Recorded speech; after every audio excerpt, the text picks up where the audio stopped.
warahmatullahi wabarakatuh. Kita lanjutkan ya. Sekarang kita bahas tentang diagram sel. Nah, ini masih berhubungan dengan sel volta tadi ya. Kita lanjutkan langsung ya. Kita lanjutkan tentang diagram sel ini adalah susunan suatu sel volta yang dinyatakan dalam suatu notasi singkat. Jadi tidak selamanya menggunakan gambar. Kalau gambar tadi ya, bisa juga di dalam soal yang diberikan adalah hanya diagram selnya saja. Ya, logam yang bertindak sebagai katoda dan anoda harus ditentukan lebih dahulu sebelum kita menentukan diagram selnya. Jadi dari reaksi ya, jadi dari suatu reaksi kita harus menentukan dulu mana yang menjadi anoda, mana yang menjadi katoda. Atau kita tentukan dulu mana yang mengalami oksidasi, mana yang mengalami reduksi. Ya, contoh di gambar yang kemarin ya, kalau kalian ingat ini ya. Dari gambar ini ya, ini ada Zn dan Cu, berarti logamnya ada Zn dengan Cu. Nah, contohnya ini reaksinya. Ya, ini reaksinya. Zn mengalami oksidasi. Ya, biloksa naik dari 0 menjadi plus 2. Sedangkan Cu mengalami reduksi. Biloksa turun dari plus 2 menjadi 0.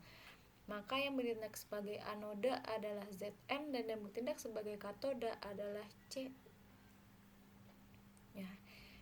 Nah, maka jika potensial sel yang ditunjukkan oleh voltmeter sebesar 1,1 volt, maka penulisan diagram selnya menjadi seperti berikut.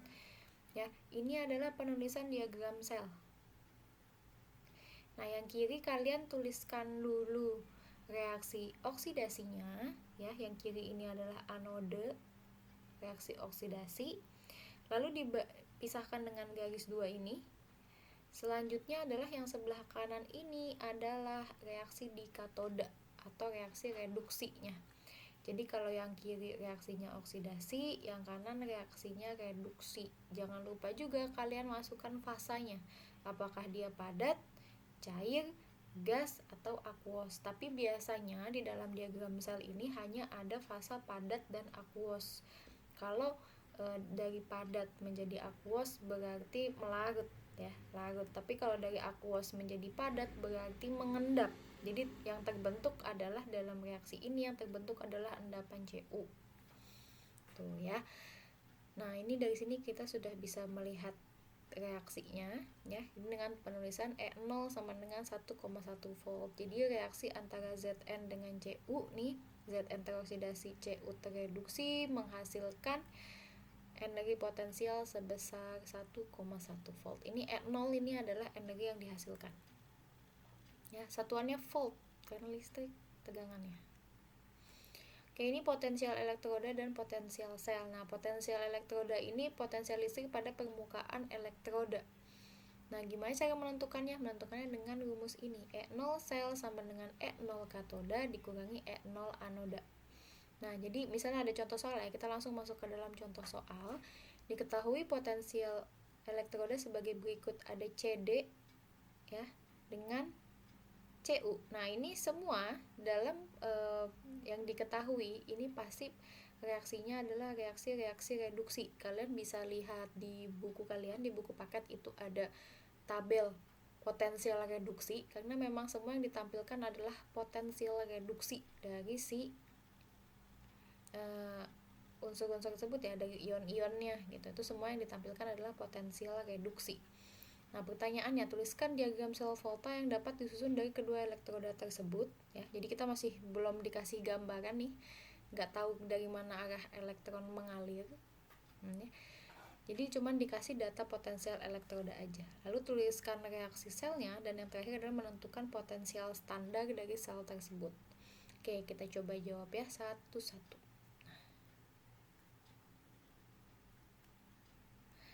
Sip. Nah, pembahasan yang pertama, tadi kan ditanya ya, bagaimana reaksinya, bagaimana diagram selnya. Berarti kalau kita mau tahu diagram selnya, kita harus menentukan dulu mana yang mengalami oksidasi, mana yang mengalami reduksi, atau mana yang menjadi anoda, mana yang menjadi katoda. Nah, dari mana kita tahu kalau kita cuma dikasih data potensial sel doang? Ya, jadi potensial reduksi CD ini kan lebih kecil dibandingkan potensial reduksinya Cu. Sehingga dalam deret volta, nah deret volta ada juga di buku kalian bisa nanti lihat ya, deret volta ini CD adanya di sebelah kiri Cu. maka CD lebih mudah teroksidasi dibandingkan dengan logam Cu. Yang ada di kanan itu berarti lebih mudah terreduksi, sedangkan yang ada di kiri itu lebih mudah teroksidasi. Nanti kalian lihat, atau kalian nggak perlu sibuk-sibuk ngapalin deret voltanya, kalian cukup lihat aja potensial reduksinya.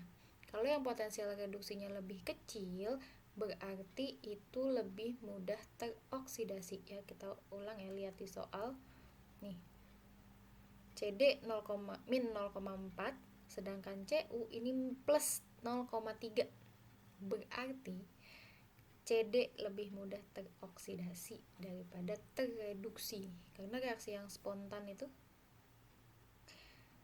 ininya adalah nolnya adalah plus ya.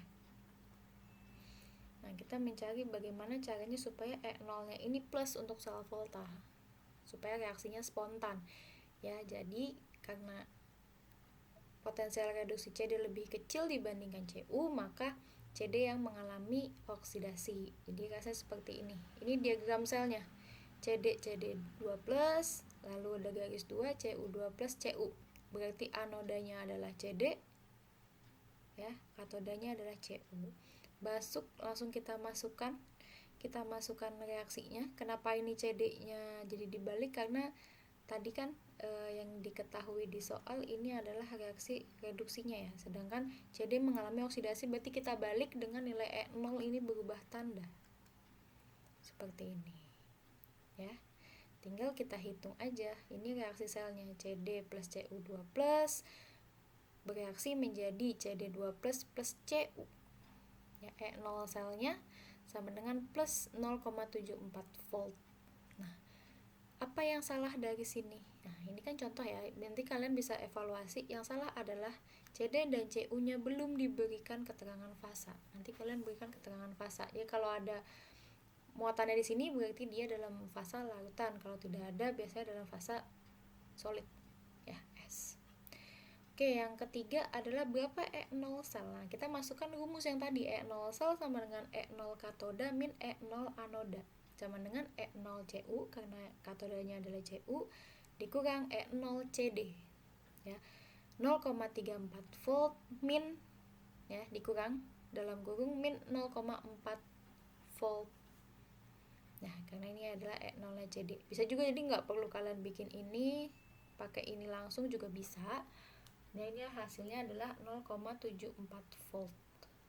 Jadi sama aja, kalau ini nanti kalian bisa tahu reaksinya. Ini kalian kalau hitung langsung E0 selnya bisa langsung pakai ini aja. Nah, jadi untuk menentukan mana anoda mana katoda menggunakan penjelasan ini ya.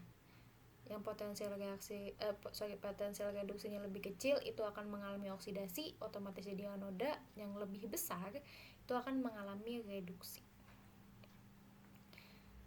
Oke, selanjutnya ini penerapan sel volta dalam kehidupan. Jadi sel volta ini adalah berbagai sumber energi listrik dalam kehidupan kita, sering kita pakai ya.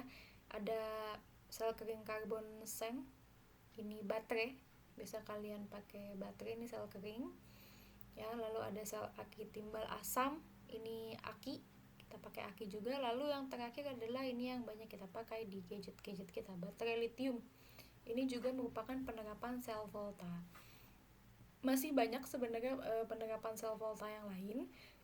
Silahkan kalian cari di buku kalian, itu banyak banget penjelasan tentang sel volta, contoh-contoh sel voltanya ya. Setelah ini kalian kerjakan latihan soal. Kalau masih ada yang bingung, kita diskusikan di Google Classroom ya.